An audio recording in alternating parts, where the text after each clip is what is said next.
Somos tu voz. Tenemos el gran gusto de compartir estos minutos con Alonso Moleiro. Nos trae una novedad, un libro en el que plantea, bueno, ante todo, antes de ya yo ponerme a echar el cuento, Alonso, bienvenido, ¿qué tal? ¿Cómo estás? ¿Cómo andas?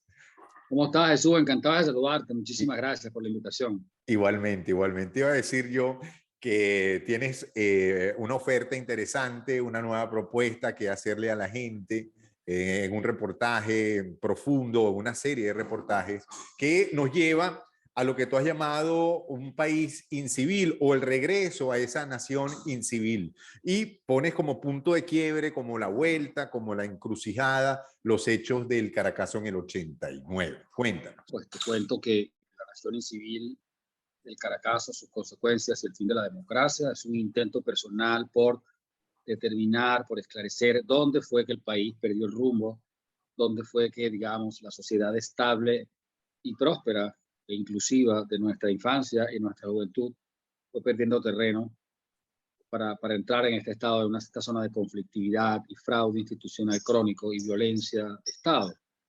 Y digo, bueno, yo creo que el Caracazo, el 27 de febrero, un hecho no del todo asimilado por la dirigencia política de entonces, no comprendido por las élites venezolanas y el aparato cultural del país, fue un punto de quiebre que consolidó la ruptura entre los sectores medios y los sectores bajos y digamos que ocasionó el fin del fervor popular de la democracia como proyecto. Pues, a partir de Caracazo, en Venezuela ya sea deca o copellano, como era todo el mundo, empezó a dejar de ser común.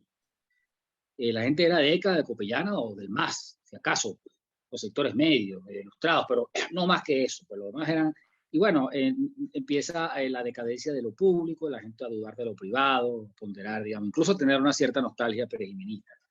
El 27 de febrero fue una tragedia, un estallido social mal atendido por el Estado, que le dio un gran arponazo al proyecto que tenía Carlos Andrés Pérez de reformas políticas y económicas, que tenía muchos elementos de virtud.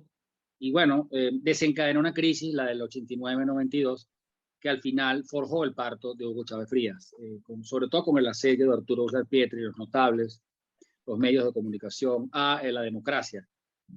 Yo tomé parte de la tesis, hay un libro de Carlos Raúl Hernández que se llama La democracia traicionada.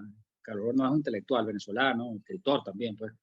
Y él es uno de los que afirma que, bueno, que las élites venezolanas traicionaron el ideal democrático. En el fondo querían imponer otro proyecto, pues actualizar. El pacto de Punto Fijo fue un régimen que tuvo, algunos digamos, era un centralista, era un poco cerrado en términos comerciales, un poco ortodoxo todavía, pero era una democracia clara, pues. Y bueno, creo que pues de tanto cuestionar a nuestra democracia digamos, pedir golpes de Estado en los restaurantes el 4 de febrero, como se puso de moda en los años 90, y de burlarse de los diputados, la mecánica legislativa, del parlamentario, pues terminó pues forjándose el parto de Hugo Chávez Frías, que tenía 10 años, digamos, estudiando el momento político para dar ese golpe con el cual pues tuerce el rumbo de la política venezolana. Alonso, mucha gente ha afirmado, y mucha gente lo puede creer, que todo esto es una componenda, es el fruto de una componenda.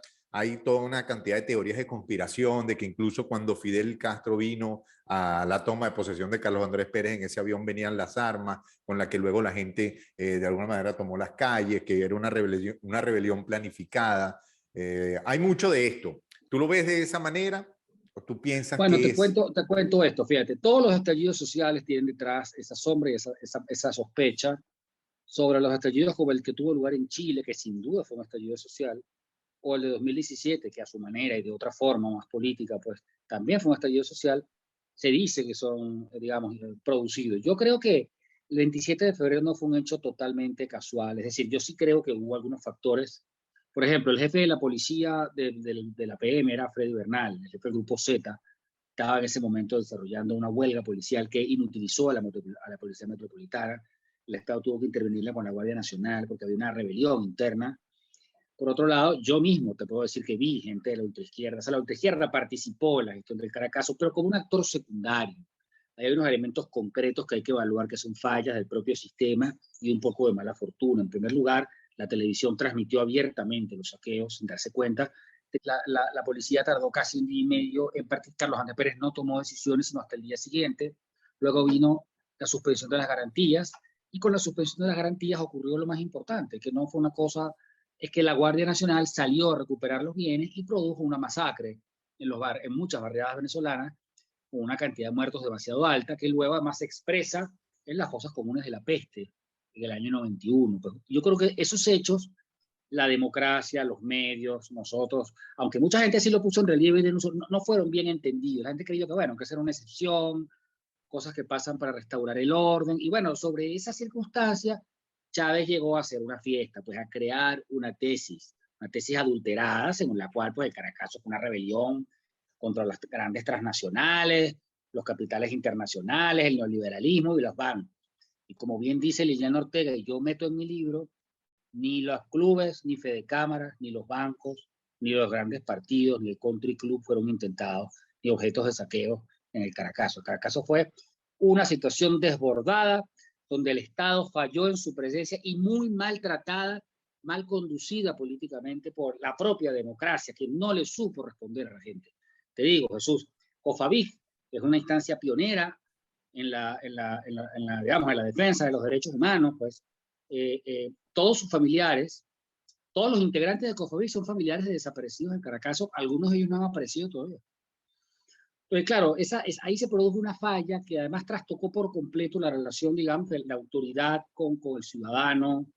Empezó a ser válido como método la posibilidad de que tú saques el asalto en los caminos, la toma de la propiedad privada en el agro venezolano, el dacazo. Es que para el chavismo el Caracazo es una tesis, es una palanca de asedio político. O sea, el chavismo lo que hizo fue interpretar el Caracazo, aquel lugar donde había fallado la democracia. Bueno, de hecho, muchas figuras del chavismo estaban uniformadas esos días, ¿no? Figuras que han sido emblemáticas y que han tenido una historia o de seguir en el chavismo o de abandonarlo en algún punto. El mismo Chávez era militar activo, aunque él dijo que esos días estaba enfermo. Algo, mucho vieron, mucho conocieron y tal vez incluso hay quienes afirman que mucho hicieron, como el caso de Bielma Mora, por ejemplo, que estaba activo en el Valle. Pero para no entrar en la especulación, sino irnos en el camino de tu libro, me gusta mucho el tema porque además muchos ya, es más, lo puedo poner hasta incluirme, podemos tener la confusión por la narrativa que ha impuesto el oficialismo, el chavismo, del Caracazo con el golpe de Estado en 92, incluso gente que ya tiene 40, 50 o 60 años, que sí vivió el Caracazo, tiene ya como una nube, una confusión, una maraña de hechos. Bueno, yo creo que al Caracazo le han nacido varias leyendas que son leyendas, pues, o sea, un poquito de verdad con mucho de inventado. La primera es esta de que fue un fenómeno exclusivo de la autoizquierda, de unos agentes cubanos. Yo creo que eso es un mito, pues ahí no hay nada, no hay ni nombres ni apellidos. También una interpretación chavista según la cual el Caracazo fue, digamos, una rebelión popular con un propósito concreto, anti-élites, precursora de un hecho revolucionario que estaba buscando hacer justicia y cuestionar el capitalismo. Eso es mentira. Eso es una coba que se inventó el chavismo, un delirio. Ningún hecho del Caracazo está vinculado a eso. Es una leyenda además bastante cursi. Cierto que en el Caracazo se cometieron crímenes. Ahí está el problema, pues. El chavismo le construyó la narrativa del Caracazo porque la democracia no se la había hecho. Y al llegar al siglo XX, el Caracazo se trepó al Estado venezolano, una manera de ejercer la política que es así invasiva, revolucionaria, negada al pacto democrático, Jesús. En la Venezuela de nuestra juventud, digamos, el pacto republicano era una obligación. Uno sentía que los liderazgos podían ser cuestionados y ellos estaban obligados a responder. Sobre la base de eso ejercimos el periodismo. El periodismo en Venezuela ahora se ejerce diferente, se ejerce en términos de resistencia, cuestionamiento, enfrentando al poder, cuestionándolo, pero no hay manera de chequear o exigir contraloría como era antes. No hay una actitud, y eso es un poco la consecuencia de esta deriva. Pues creo que a partir de esa fecha definitivamente la historia del país cambió, el país empezó a cambiar, pues el país empezó a ser menos rico, más pobre, más violento, más desarreglado. O sea, aquí había unos parámetros, unas normas que se respetaban, yo no le producía cierta satisfacción. Por ejemplo, Sí, aquí sí, podía pasar cierto, que un parlamento cierto. cuestionara o invitara a una interpelación a un miembro de las Fuerzas Armadas acusado de una cosa grave, y el tipo tenía que ir a defenderse y honrar la máxima casa de la ley. Ahora no, pues el comportamiento de los militares frente a estos temas es totalmente incivil, Sí, salvaje, sí, es sí. revolucionario, no voy.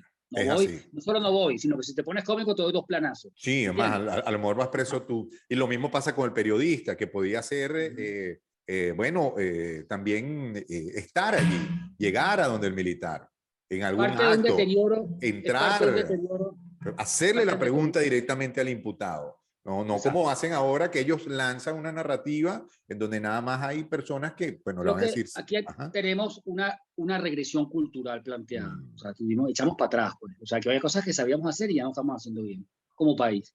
Y eso tiene que ver con la expansión del chavismo y su influencia rupturista, subdesarrollada, poco ilustrada de lo que son las mecánicas institucionales en una nación moderna. O sea, es un movimiento, muy típico movimiento de un país atrasado como el nuestro. Ahora, yo no creo que eso sea una situación definitiva, creo que los países tienen altas y bajas, estamos en una zona de oscuridad, hay reservas, hay una diáspora que es también a su manera una reserva, y habría, es decir, creo que lo que Venezuela tiene que hacer es terminar de recobrar su memoria democrática, aspirar a normalizar su vida, pues a que se haga voluntad lo que quisiera la mayoría del país en una consulta popular libre.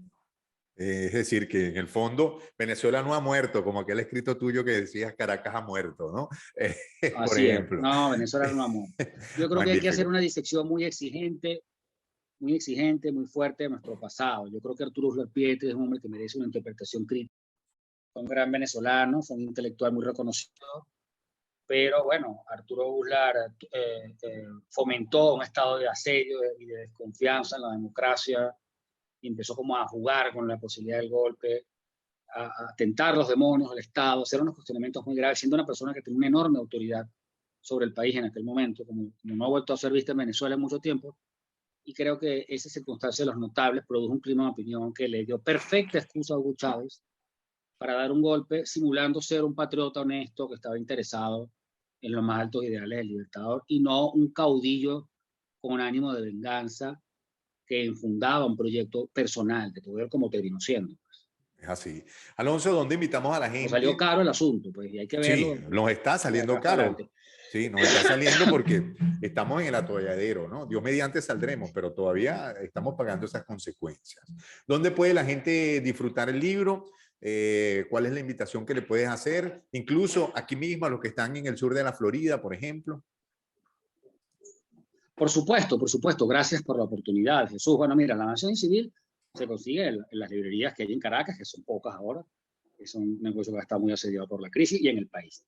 Pero sobre todo en Amazon la puedes pedir y te la traen en formato físico y en Kindle también. En Amazon se consigue bastante fácil, ha sido además el vehículo por excelencia para su compra en este tiempo. Por otro lado, vamos a presentar el libro en Macondo Kendall, la cafetería Macondo Kendall, propiedad de nuestra querida amiga Carolina Omedas. Ahí vamos a organizar un acto para presentar el libro con periodistas, colegas, amigos de Venezuela, gente que está radicada en el sur de la Florida, hacer la reflexión. El libro lo va a presentar César Miguel Rondón, va a estar ahí a la venta. Y bueno, yo los invito muy cordialmente a que asistan. Por supuesto, Jesús, con el mayor cariño, invitarte a ti. Yo creo que tenemos que reinterpretar, incluso porque parte del asunto pasa por ver hasta la actitud que uno tuvo en algunos momentos, cómo uno se equivocó, se perdió, el papel de Pérez, si valió la pena el asedio a Pérez, si valió la pena hacerlo renunciar. ¿Qué hubiera pasado si Pérez no renuncia? Le cae encima el Banco Latino, por ejemplo. El gobierno de Caldera, la podemos ver ahora, un gobierno, bueno, terminó dándole la pelota al enemigo, pues le dio el poder a Hugo Chávez Frías, tanto que terminó haciendo lo mismo que Pérez y al final nada. Y bueno, las etapas del chavismo, la primera etapa, el nacimiento de la polarización política, el referéndum revocatorio, que yo lo comento en el libro, como un hecho clave que, digamos, significó haber clavado las banderas del Estado venezolano, el chavismo, pues el chavismo conquistó las Fuerzas Armadas y a PDVSA y ya pues produjo una situación no irreversible, pero sí compleja en su relación con el poder. Mira, Bueno, era todo, quería invitarlos. Entonces, esto va a ser el sábado, Jesús, ajá. a las 3 de la tarde. Sábado 23 de octubre, 3 de la tarde, Macondo Kendall, ahí en Miami. Bueno, yo desde Caracas, lo va a presentar nuestro querido amigo César Miguel Rondón. Yo los invito, voy a hacer una exposición hablando de todos estos temas. Magnífico. Igual le aclaro a la gente que es el 13021 Southwest de la calle 88. en Kendall. Excelente. Esa Igual, parte no te la puedo igual decir. cuando lo publiquemos voy a obviamente a escribir los datos allí para que la gente lo tenga más próximo y más sencillo. Muchísimas gracias, Alonso. Encantadísimo de compartir contigo estos Gracias, minutos. Jesús. Encantado de verdad por la oportunidad y por haber, bueno, por haberme permitido hablar de este proyecto y poder desmenuzarlo acá contigo. Un fuerte abrazo. Igualmente. Gracias. Somos tu voz.